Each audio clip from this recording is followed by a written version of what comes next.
Are you tired of your boss?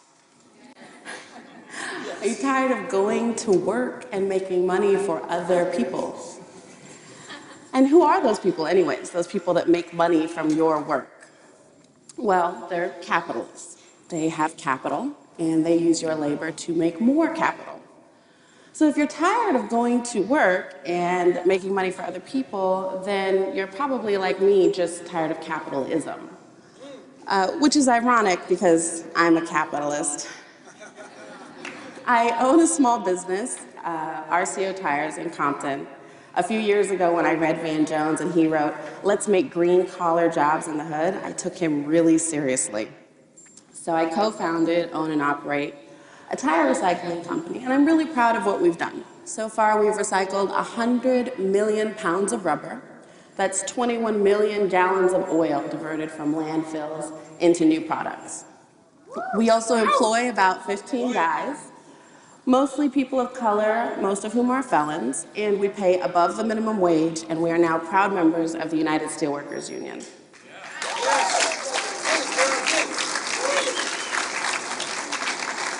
Now, RCO is not a cooperative now. It's a privately held company with community-minded ownership. But I would like it to become one. I would like for them to fire the boss. That's me. And I'm going to tell you why, but first let me tell you how we got started. So a lot of people ask, how did RCO come to be? And I have to be really honest. I leveraged my white privilege. So here's how white privilege worked for me and RCO. My white grandmother was born on her family's plantation in Arkansas in 1918. She traveled with her white father west following the oil boom, and he held various union oil jobs, jobs which would have never been given to my black great-grandfather had he lived here at the time. Granny became a hairdresser and then got a loan with her husband to build their home in West Los Angeles, a loan which would never have been given to a black family at the time. And after my grandfather passed away, my granny was able to keep that house because she had his pension and his health care from a state job which he held, which again would have never been given to a black man before the Anti-Discrimination Act of the 1960s. So you fast forward 30 years, and I graduate, and I want to start my own business with a pile of debt and a credit card and no experience in the tire industry. But I had what most people didn't have. I had a clean, safe, free place to live. I moved in with my grandmother, and I was able to rent our first warehouse, buy our first truck, pay our first employees, because I didn't have to worry about paying myself, because I didn't need to feed myself, because I am the direct beneficiary of generations of white privilege. Now, telling the story of white privilege is important because very often people say, oh, we want more companies like yours. We want more RCOs. We want more black-owned businesses, female-led, triple bottom line, ban the box, green manufacturing companies, right? But the question we have to ask is, where's the wealth, where's the money, where's the capital in our communities to build the type of businesses that we want? And in telling the story of the white side of my family, I named a dozen ways where blacks were excluded from the economy, whereas the white side of my family was able to gain access and traction and build wealth. Primarily because racism and capitalism are best homies. But what that means is that when we ask ourselves, why are our communities broke? Like, we're not just broke because we're broke. We're broke for a reason. Historical context really does matter. But our history tells another story as well. There's this incredible book called Collective Courage, which is the story of how thousands of African Americans have been able to build businesses and schools, hospitals, farming cooperatives, banks, financial institutions, entire communities, and sovereign economies without a lot of capital. And they did it by working together and leveraging their community assets and trusting each other and putting solidarity first, not just profits by any means necessary. And they didn't have to wait around for celebrities and athletes to bring their money back to the hood. However, if you are a celebrity or an athlete and you're listening to this, please feel free to bring your money. But they did it through cooperative economics because they knew that capitalism was never going to finance black liberation. So there's so many great examples in this book, and I suggest that everybody just read it because it answers the question I asked earlier, which is where are we going to get the wealth to build the types of businesses that we want? And the answer is going to have to be cooperative economics.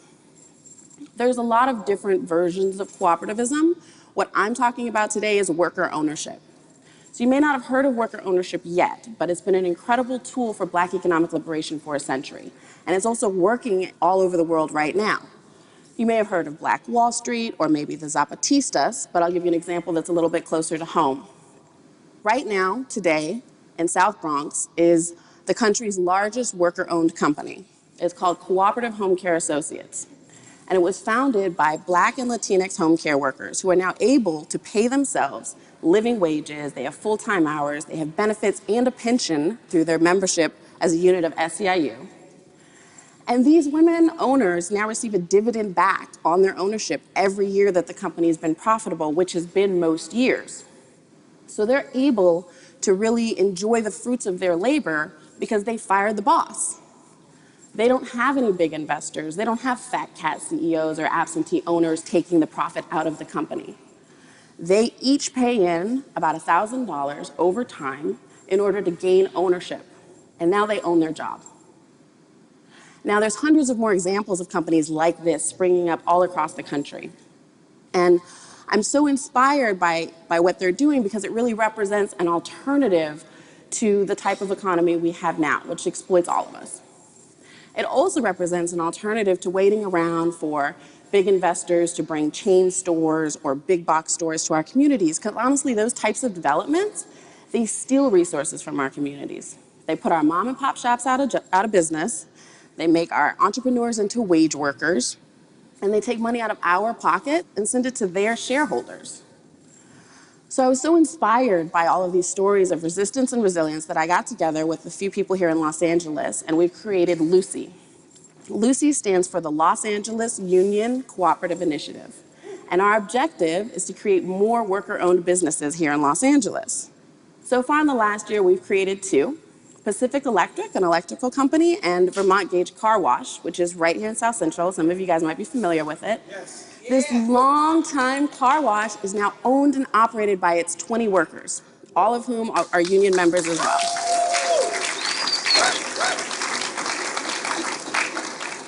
So you might be wondering why the focus on union worker ownership, but there's a lot of good reasons why the labor movement is a natural ally to the worker ownership movement. In order to build these companies that we want in our community, we're going to need a few things. We're going to need money, we're going to need people, and we're going to need training. Unions have all of those things. America's working class has been paying union dues for decades, and with it, our unions have been building dignified, decent, and democratic workplaces for us. However, union jobs are on the steep decline, and it's time for us to start calling on our unions to really bring all of their financial and political capital to bear in the creation of new union living wage jobs in our communities. Also, union halls are full of union members who understand the importance of solidarity and the power of collective action. These are the types of folks that want more union businesses to exist. So let's build them with them. Learning from our unions, learning from our past, learning from our peers are all going to be very, very important to our success, which is why I'd like to leave you with one last example and a vision for the future. And that vision is Mondragon, Spain. Mondragon, Spain is a community built entirely around worker cooperatives. There's 260 plus businesses here, manufacturing everything from bicycles to washing machines to transformers. And this group of businesses now employs 80,000 people and earns more than 12 billion euro in revenue every year. And all of the companies there are owned by the people that work in them. They've also built universities and hospitals and financial institutions. I mean, imagine if we could build something like this in South Central. The late mayor of Jackson had a similar idea. He wanted to turn his entire city into a Mondragon-like cooperative economy, calling his ambitious plan Jackson Rising. And when I look at Mondragon, I see really what working class people can do for ourselves when we work together and make decisions for ourselves and each other and our communities. And what's really incredible about Mondragon is that while we are dreaming about them, they are dreaming about us. This community in Spain has decided to launch an international initiative to create more communities like it all over the world by linking up with unions, by supporting organizations like Lucy, and by educating folks about the worker ownership model. Now, here's what you can do to be a part of it. If you are a union member, go to your union meetings and make sure that your union has a worker ownership initiative and become a part of it. If you're an entrepreneur, if you have a small business or you're interested in starting one, then link up with Lucy or another organization like us to help you get started on the cooperative model. If you're a politician or you work for one or you just like talking to them, please get the city, state, federal, and county legislation passed that we need in order to fund and support worker-owned businesses. And for everybody else, learn about our history, learn about our models, and seek us out so that you can support us, you can buy from us, invest in us, lend to us, and join us, because it's really going to take all of us in order to build the more just and sustainable and resilient economy that we want for ourselves and our children. And with that, I would like to leave you with a quote from Arundhati Roy.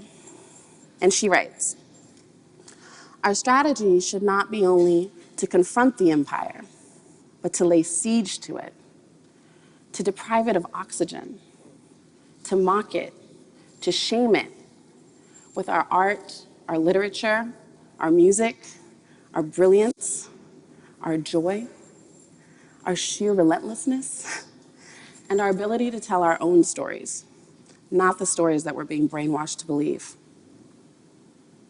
The corporate revolution will collapse if we refuse to buy what they're selling. Their ideas, their version of history, their wars, their weapons, their sense of inevitability. Because know this, they be few and we be many. They need us more than we need them.